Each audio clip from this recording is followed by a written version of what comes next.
Closing out the episode, I'll be finishing off Medieval 2. The next level to check out is Wolfram Hall, where the Professor is picking up a huge psychic disturbance. Before the level starts, we check in on Palefawn and his henchmen, talking about Dan. Manda bringing up him beating Iron Slugger pisses Palefawn off and he punches Manda flying out of the hovercraft. He decides to call on some allies. He tells the guy speaking over his radio that it's time for his arrival before he leaves. I start out in front of the gate across from the hall. Winston tells me that the entrance is guarded and that I'll need to find another way in by using the hands. The front door requires a key and ringing the doorbell doesn't get me in either. Dropping down to the left gets me some money, while dropping down to the right shows me an open window. I put my head on a nearby hand and run through it.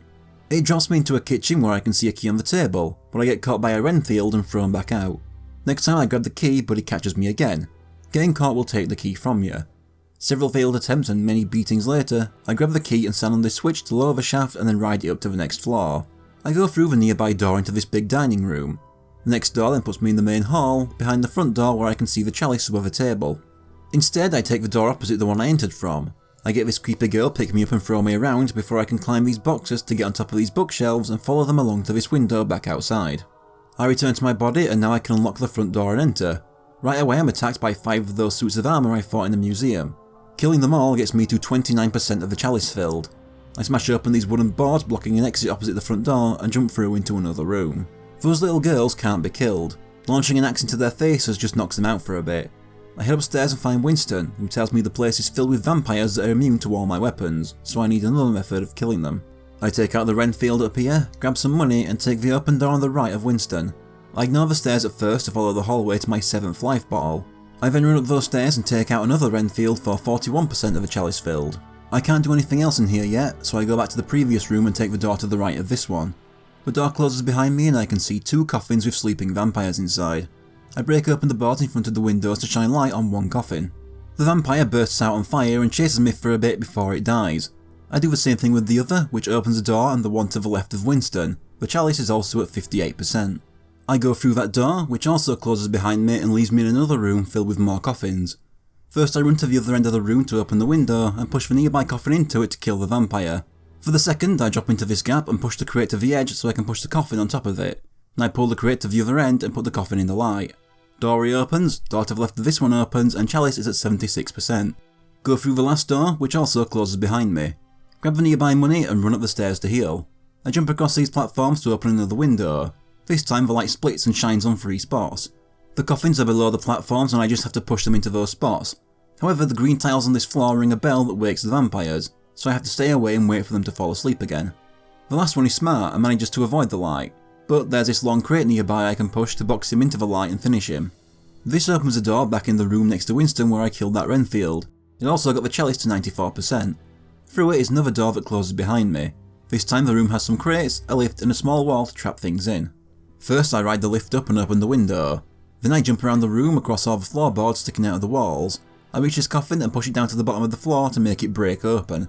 Same with the second next to it. Using the crates I have to lure them between the little walls, then out the other end and onto the lift where they'll be lifted into the light and burned to death. Killing the first kills the chalice. Killing the second opens the door out and the door next to the one leading to this room. I grab the chalice and go through that new door. This one also closes behind me. I follow the path I enter on, past the door, leading to a closed door and another window to open.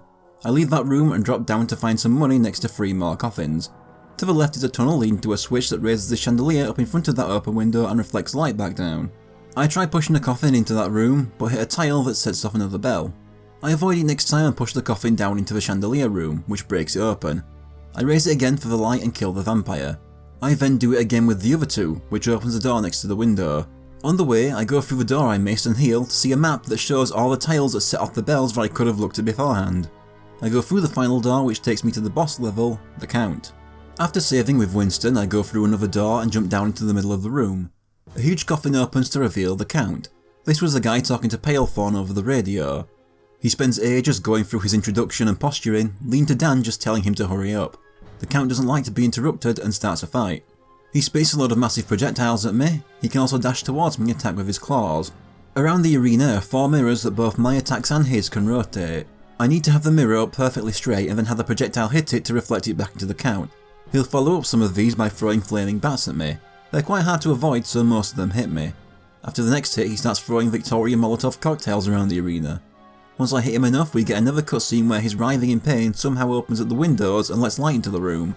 He also takes on his second form. He stops throwing his projectiles and focuses on dashing and lobbing bats. I have to have all 4 mirrors aimed upwards at once so that they all reflect the light from above. It can be difficult as most of his attacks can also rotate the mirrors, but when I do get all 4, they reflect onto the chandelier and set him alight, dealing huge damage to him. Doing it once more defeats him.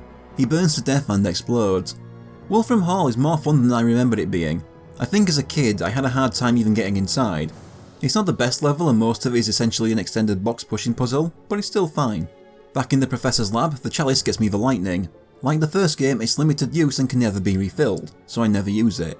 However, the Professor has lost contact with Kia since she went to investigate the second psychic disturbance. The Professor is worried because it was he who was all for letting her go. So the next level has us looking for her in Whitechapel. The Professor warns Dan that someone has been collecting magic energy in that area as well. I start off in a cemetery and get attacked by zombies rising from the ground. There's a couple buildings here but nothing else I can do right now. There's also a smart bomb that wipes out a load of zombies for me.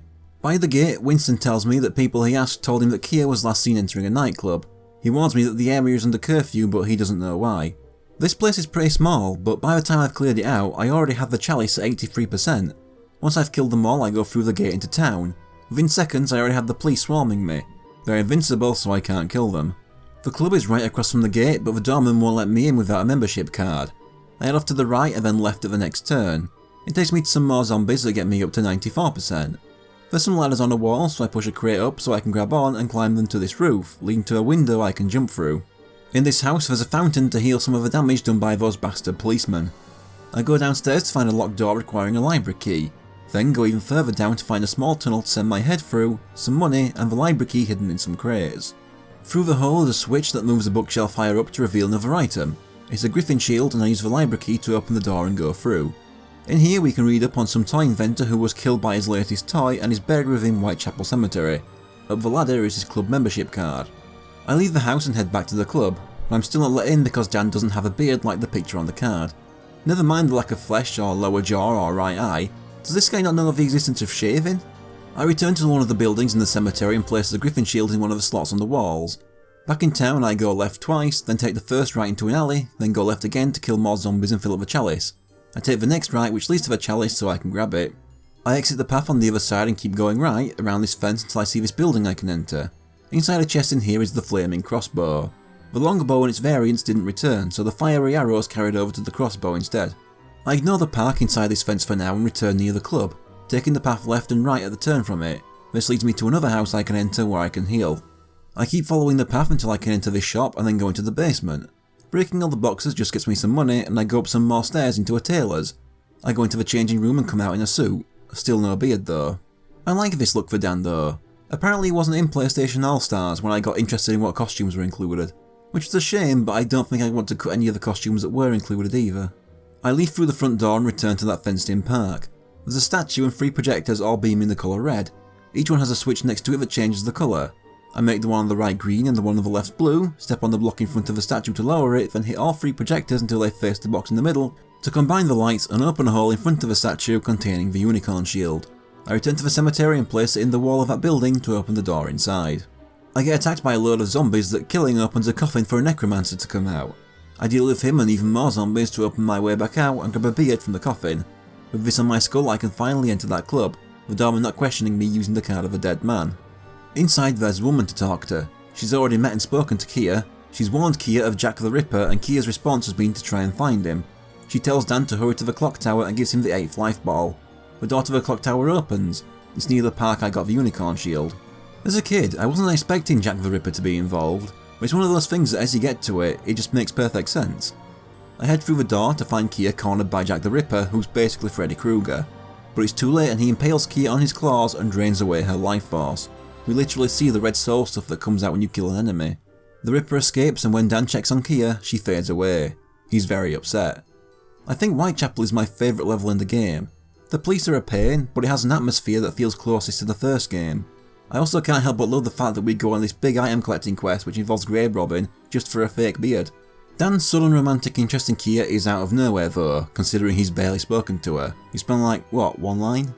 And he really is upset about her death. On returning to the Professor's lab, Dan lets him know that Kia is dead. Kith blames himself for about 2 seconds. Oh no! Oh no, she's dead and it's all my fault. I'll never be able to forgive myself. Anyway, I'm... He's picking up signals from the cathedral, but Dan's so depressed that he quits. Kith tries to talk him out of it, saying that Palefawn will get control of London and then the entire British Empire, but Dan doesn't care and is fine to let him have it. This leads to the next level, the sewers. Right away, for getting the chalice next level, Winston delivers me the blunderbuss. Nowhere to go but to drop down this hole in the tracks into the sewer proper. There's this guy, a Mullock, wielding a spear. He leads me to an animal being controlled by one of the squid things from Greenwich. When I finally kill it, they open a nearby door for me. I follow the cave to what looks like a small village. There's a house that has a statue of Dan on top of it. It looks to be the same one from the title screen of the first game. The King Mullock is even wearing a helmet that resembles Dan's skull and bows before him, believing Dan to have been sent to save them. Well, Great One, you see, we were once a happy tribe, singing and dancing. That was until the great beast came and lured away all our women. Now the only song we sing is a sad one. We have lost the taste for battle. Yeah, sad story and all, but why are the sewer people northern? What makes you think we even had the money to live in a sewer? He also mentions owning a time stone, which will be important. Next to the king is a chest that lets me get back the gold shield. I go to the opposite end of the room to heal at the fountain. I then take the nearby tunnel to the next screen. There's some money and more squids in here. That's 3 enemies killed and the chalice is already at 54%. I take another tunnel into the next room where I place my head on a hand to trigger the appearance of 2 more squids. Without my head on, they can latch onto my body for continuous damage. Killing them gets me to 90% and I can take my head through this tiny hole in a door. I jump across some pipes to a tunnel with a switch next to it that opens that door so I can bring my body through. I follow the tunnel to the other end where I can take my head up these boxes to a smaller tunnel to enter. It takes me to a room with a pipe puzzle. Can't do much right now other than leave my head in the tiny bit of pipe available to me. I then take my body through the door into a part of the room with a lever. Hitting it changes the positions of all the pipes, connecting the one my head is in to another. I move my head into the next pipe and hit the lever again 3 more times to connect this one to the last pipe. I move my head into that one and 3 more hits is enough to get my head out on the other side. There's a switch that rearranges all the pipes onto the ground to make a bridge for my body to a ladder that takes me back to my head. I then climb the nearby ladder for more money and another tunnel. In this one, at the first fork, I go left to have Winston tell me to see what the spiv is selling. He gives me a poster. It's hard to tell, but the poster has a time machine on it. Further in I see a Mullock woman being dragged off by a tentacle. Then a tentacle with a mouth comes out and spits fireballs at me. I get a few hits in with the axe before it recedes and comes out another hole. Repeat until it's dead, freeing the woman and having the game let me know there are 4 left. I return to the tunnel I was just in and head to the other end where I can jump out onto a pipe. Here I see another woman caught by a tentacle. This time the holes are more spread out, but there's only 2 of them so it's easy. That's 3 women left to save. And the next one isn't too far away, just on the opposite end of the wall. And there's only 1 hole this time. 2 left. I drop to the bottom of this room, forgetting about that annoying fall damage. There's another squid down here to kill that fills the chalice. Nearby there's another tunnel that drops me next to a bell. I ring it for the ferryman to refuse me. Up the stairs reveals this is one of the 4 exits from the village. This just leaves a tunnel next to the king as the only one I haven't checked out yet. Following this bridge down gets me another chance to heal. I can't remember the last time I've had more than half of my maximum health. Once I reach the bottom there's 2 more of those cow things from earlier. I have to lead it to this wall and hit it to make it break open. It takes me to the 4th tentacle with 2 holes it's lost between. Just 1 woman left to save. Going through the next door takes me to more cows being possessed by squids. Once I kill the squids I had them break down another wall, but first I climb the ladder next to it to find my 9th life bottle. Then I go through that door to find the final tentacle. I kill it to save the last woman. There's a hand here so I send my head through the hole in the back for the chalice. The other 2 holes just take me between the holes other tentacles used. Back in the last room I climb the ladder again for a shortcut back to the village. I return to the king who asks if Dan will stay to defend them from future attacks, but Dan's vented his sadness so he's ready to go back to the surface. The king sends me back to the water with 2 money chests. Now when I ring the bell, the ferryman will come collect me. I jump on to end the level. That was a fun level. It is a bit weird to follow Kia's death with a sewer adventure, but I feel following her death with a level that's about succeeding in saving women is an intentional choice. Back in the lab I can enter the professor's room in the back. Kith tries to talk Dan back into stopping Palefawn, but Dan instead asks about the poster. He says it was one of his earliest experiments, but it was a waste of time and doesn't work. Dan's going to go try it anyway. Kith tries to talk him out of it, but when Dan gets pissed off, he gives in and tells the truth. He talks about how he and Palefawn were friends before the expedition that led to him losing his hands. He also knew Palefawn was behind the spell all along. The time machine is in the museum, but he could still never get it to work. But by this point, Dan's already gone off. This puts us straight into the time machine and uh-oh, someone accidentally put a spoiler in the loading screen. He's not supposed to be wearing that yet. Forgetting the chalice in the sewers, I'm delivered the magic sword. Now I can finally replace the axe and have this as my main melee weapon. So yeah, we're back in the museum. Behind one of these statues is a money chest and I go left of the stairs through a door that was closed before. The suits of armour return, but these ones are a new colour and it looks like there's no chalice as killing them doesn't add to any percentage. I then move ahead into the next room. From the entrance I go left and take the first door into a room with the Celestial Grammar Horn, made so the Empire can blast the national anthem out into space. I'm gonna be honest, I thought the idea was so ridiculous it couldn't be made up. Someone back then had to have at least suggested something like this, but I couldn't find anything. I leave it for now and go to the next room along to see a moon base exhibit with a rocket, then believing Britain would own the moon by 1910. There are 3 buttons that each make an alien pop out of one of the craters. I once again leave and check the final room, which contains a time machine I'm looking for. But it doesn't work, so I return to the room I fought the armors, go down the stairs where I can heal and then go through the door there. There's this mock radio tower I can send my head into through a hole. Climbing to the top of the steps I can jump across these moving satellites to grab a time machine piece. I return to the Grammar Horn room where the floor turns out to be a simple memory game. Standing on the tiles in the order they light up and after getting several right, a UFO will drop down from the ceiling and give me my second time machine piece. Finally, back to the moon room. I have to stand on one of the switches, then send my head through a crack in the glass case. I stand in front of the rocket, let the alien shoot at me and then move out of the way to blow up a section of the rocket. Doing so also kills the alien, so I need to move on to the next one. Have all 3 aliens shoot the rocket and I can grab the final time machine piece. I return to the time machine and use all 3 time machine pieces on it to get it working. The time machine gets moving, kicking off part 2 of this level, Time Machine Sewers. We haven't time travelled yet, we're still in the present. The Mullocks are still here and the level layout is pretty much the same until I reach the village. The building in the middle I can now enter. I drop down a hole in there to find the time stone that the king mentioned last time I was here. This lowers a cage on me. Some hands drop through the ceiling so I can have my head escape by jumping through a hole in the wall. As I try to find my way around, Mullocks will try stabbing me with their spears.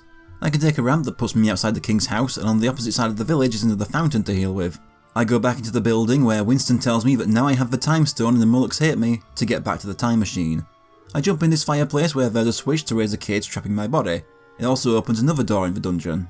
I return to my body, knock out the Mullock and escape through the door. I take the path back to the river where Winston lets me know that the Mullocks have taken the time machine and that only wearing the king's hat can summon the boat to the island they've put it on.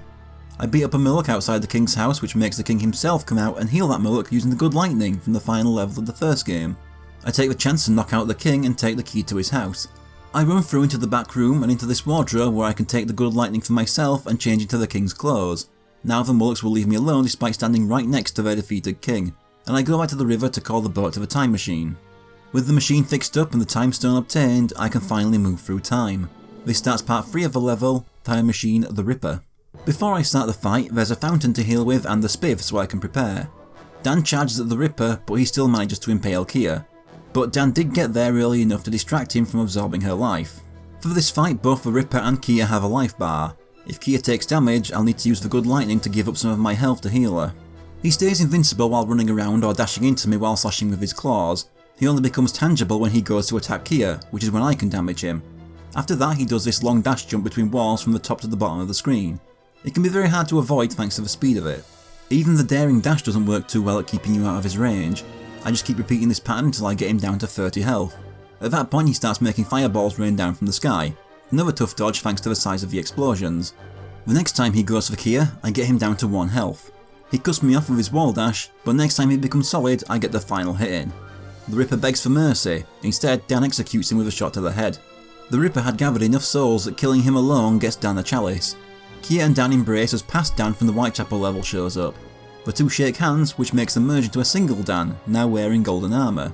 For a level that's entirely revisiting old areas, this was a fun one. The museum had new things to look around, and while the sewers was more for plot than gameplay, it was short enough to be an enjoyable diversion. Then getting to execute Jack the Ripper is a cool climax. Back to the Professor's lab, handing over the final chalice gets a monster of the weapon, the Gatling gun. We stayed in the past when we saved Kia, so from this Professor's point of view, Dan just left for Whitechapel and is returning with Kia and the armour. I just don't get how Dan can kiss Kia back what with not having a mouth. I also don't get why you'd want to in front of someone who looks like that. The Professor tries to explain the signal he's picking up from cathedral spires, but Dan already knows all this. The Professor notices that Dan's new armour is made from the same material as the gold shield. The armour provides protection from all damage to a certain point. After the gold bar around your health is depleted, you lose the armour and take health damage until you pay the spiv to repair it. And now it's time to move on to the final level, Cathedral Spires, where Palefawn is hoping to find the last few pages of Zarek's spellbook. The camera pans to show the giant climb I'm going to have to do. Winston tells me that the cathedral is being powered by imprisoned souls that I'll have to free. I grab some money to the right and all the way to the left is the first of the 12 souls. I climb the nearby ladder, grab some more money off to the side and head towards the next ladder while having fire spat at me from demons. Then surprise, there's molten metal pouring down the ladder that you can't see, so you have to work out the timing. Even with my armour, the metal still knocks me off the ladder. The armour also doesn't protect me from fall damage, so I go to the ladder on the right side which just takes me to the spiv so I can buy some repairs. I finally make it up the ladder for more demons to burst from the gargoyles. A few sword slashes will do. I next have to avoid the fire being breathed from these other gargoyles. It leads to more money and another ladder with another cauldron pouring metal. To the right is more money and a silver shield refill. To the left is avoiding more fire-breathing gargoyles over a much narrower space. But I keep failing the timing and get knocked off, using up all my remaining money to repair my armour. It takes a couple more attempts to get through, at which point I lose my armour protection to a demon. I manage to climb another ladder where I take on 2 more demons with the Gatling gun, but die. I hate this level. I had issues with Kew Gardens, but this one drives me mad so much more. Annoying tight timing sections with the metal and fire that feels like the collision is dodgy.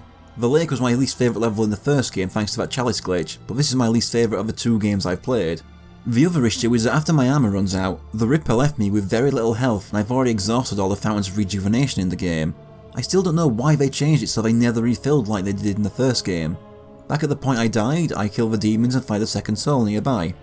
I head forward to find 2 more rooms off to each side. I go in the left room first to save the 3rd soul. The door then closes behind me and I get attacked by 3 demons. Killing them all opens the door. I then try the room on the right, where I save the 4th soul and the same thing happens. During this I lose my armour protection. Once I'm back out, I continue the path forward. As I reach the ladder on this tower, I instead run around the back of it to find another room. I finally found a fountain that only fills up 2 of my 9 life bottles. The spiv is here so I can refill some of my armour too. Now I can start climbing that ladder. This ladder is a little confusing and all over the place, but while climbing I find the 10th life bottle next to the 5th soul. I reach the top of the tower, grab the money behind it, and go through the door. This leads to part 2, Cathedral Spires: The Descent. At least now I can save, the absolute worst part of the level is behind me. I jump onto the chandelier with a lever on it that lowers a little when hit. Lowering it twice lets me jump off to the left for the 6th soul, getting half of them. The lever here will just bring the chandelier back to this height if for some reason it's not there. Across the other side is another soul, but I jump too early and lose a life bottle when I fall to the bottom. It turns out the problem is that the chandelier always sways when you land on it, so I miss again and lose another life bottle. I somehow fail the jump a 3rd time and just reset the level, fuck it. I fail the jump again, but this time it doesn't lift me back up, so I have to call down the chandelier to the bottom and ride it back up. This time I finally get my 7th soul. I lower myself down to the bottom and take out all the suits of armour. There are 2 doors down here and I take the one closest to the lever. It lets me grab my 8th soul, which makes wolves burst out of these statues. They're a bit like the Anubis from Kensington, able to fire lasers, but with the magic sword they're much easier to kill. When the door unlocks I then take the other door. There are some platforms moving along by ropes, but first I drop down to the bottom of this room and enter the door there.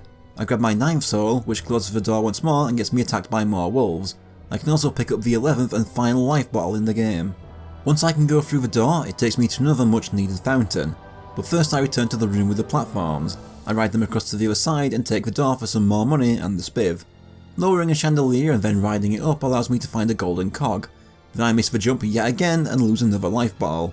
Even inside, I still hate this level. Back in the previous room, I ride a platform to a ladder that takes me up into the rafters. After gunning down a particularly dickish demon, I run along the rafters to my 10th and 11th souls. Then on the opposite end is the final lost soul. I return to that room I last healed in and place the golden cog into this machine. Hitting the switch will then rotate the next room. I go into said room and up the stairs into the next. There's a hole here for me to send my head down. It has my head jumping across various cogs and platforms, grabbing a second golden cog on the way. The last cog sends me flying back to the room I placed the first golden cog. I rotate the second room twice more, allowing me to reach the next set of cogs and place a second golden cog. I return this room to the way it was last so that I can now reach the switch to rotate the room with the hole. I rotate it 3 times to gain access to a ladder to a 4th room. There's a demon in here that all of the lost souls will gang up on and defeat, allowing Dan to grab the spell page. But then the cathedral begins to crumble, giving me 60 seconds to escape the way I came. Using the daring dash is recommended to avoid taking damage from the boulders dropping from above. However, I make too many minor mistakes and run out of time, right in front of the exit. The place collapses, taking me with it. But the game is merciful here and just lets me start the escape again. This time I escape with 5 seconds left. The one spire explodes, taking out the rest of the cathedral with it. This kicks off the final part of this level, the demon. Walking through the ruins of the cathedral, I have one last chance to heal and stock up from the spiv. I drop down to have Palethorn show up and steal the last page. He gives Dan one last chance to replace Dogman and Manda at his side, even offering to give him his old flesh body back. But Dan isn't having it, so Palethorn sends Dogman and Manda to take him on while he deciphers the page. This fight is similar to the first fight with these two. Manda has super speed and projectiles, Dogman has ground shockwaves and can make you dizzy from a single punch. I use the same strategy I used last time, running around swinging my sword, hoping they'll walk into it. I kill Dogman first, for real this time. I get fed up with Manda's super speed and Gatling gun him to death instead. I run into the next room where Palethorn doesn't care at all about his servants being dead. He summons the demon, the game's final boss. He starts by punching across the small area we have to stand in. Being hit will also stun you for a bit. Palethorn will then fly by with machine gun fire and homing missiles. The demon will then spit a fireball that splits into a wave that each travel to both ends of the floor. Palethorn passes by and I unload the Gatling gun on him. It damages his machine and he accidentally shoots the demon, leading to the demon punching him in return. That does 75 damage. Then the pattern repeats with some slight changes. When the demon spits fire, both sides now get 2 waves. I get Palethorn to shoot the demon again, reducing them to half health. This time the fire the demon spits has different spacing, making it easier to jump into fire while trying to dodge it. This time I keep getting hit and stunned by Palethorn's missiles, missing a couple chances to do damage, but I do eventually get that third hit in, just one left. This time the demon spits 3 waves of fire and all the damage I've received adds up, leading to Palethorn gunning me down. But next time I do much better and get that last hit in, now I know how better to dodge the attacks. The damage from Palethorn's gun kills the demon, but it makes sure to get a parting blow on him. Dan approaches the fiery wreckage to see a still barely living Palethorn pinned under it. Well, I suppose a decent thing would be to admit defeat. But I ain't a decent man. If I'm going down, I'm taking you with me. It's funny. All my life, all I wanted was a little respect.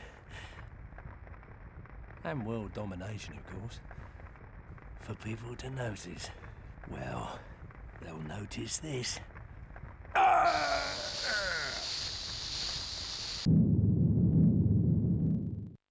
Dan manages to escape the explosion and climb to safety where Kia and the Professor arrive to check on him. Winston doesn't get to be in FMVs. As they leave the ruins, the time machine appears and Dan gets on, Kia coming with him. They land back in Dan's time, in the same room he killed Zarok. Only they are ambushed and killed by Palethorn in Zarok's dragon form. Yeah, getting 100% actually gets you the bad ending. I don't know whose idea that was or why. Well, time to show off the cheat menu and the good non-100% ending. I can give myself infinite health and max ammo, automatically obtain the chalice and end the level. But most important are the novelty head sizes. We have big head, tiny head, wide head and gigantic head, which I'm keeping. I can also have all levels unlocked so I can skip right to the demon, which I kill with my invincibility. This time, without all the chalices, Dan and Kia return to Kia's tomb in the museum. They say their goodbyes to the Professor, but not Winston, fuck him, and the two return to their eternal rest in Kia's coffin together. I quite like this ending. Yeah, Kia is a nothing character with about 3 lines, she never says a single word after Dan saves her from the Ripper, but I don't dislike her or anything. I like the idea that instead of just being left alone in his crypt or on display, this time Dan gets to rest with someone who actually cares about him. And it means Kia gets a second, or third now I guess, chance at a more dignified end than being mummified alive. It would be over 20 years before we ever got any kind of product set after this game, so I always preferred to see this ending as the true ending to the series and the end of Dan's story. Of course now it's definitely not the case, and that's fine too. But as for the game itself, Medieval 2 is not as good as the first game. I don't think it's a bad game, I still like it, but I find it more heavily flawed. The frustrating part about it is the worst aspects were deliberate changes from the first game to make the game worse, like the addition of fall damage and the limited healing fountains. Plus, while there are still good levels, I don't find Victorian London as fun a setting as Gallowmere. But despite that, when we aren't in the bad parts, the base gameplay is still fun, the characters still have their charm, it still has a great soundtrack, and still keeps that medieval atmosphere even in a new setting. It does make me wish we got a true Medieval 3 instead of the series falling into the Star Fox trap of just becoming remakes and reimaginings of the first game. At the very least, if we're getting that, then we should get some of that attention on this game to iron out those flaws too. Just making Cathedral Spires more bearable would make this game much better. Though I haven't played either of those yet, my experience with this series stopped at Medieval 2. I own Resurrection, but not the PS4 remaster, so from now on I'm in new territory whenever I return to this series.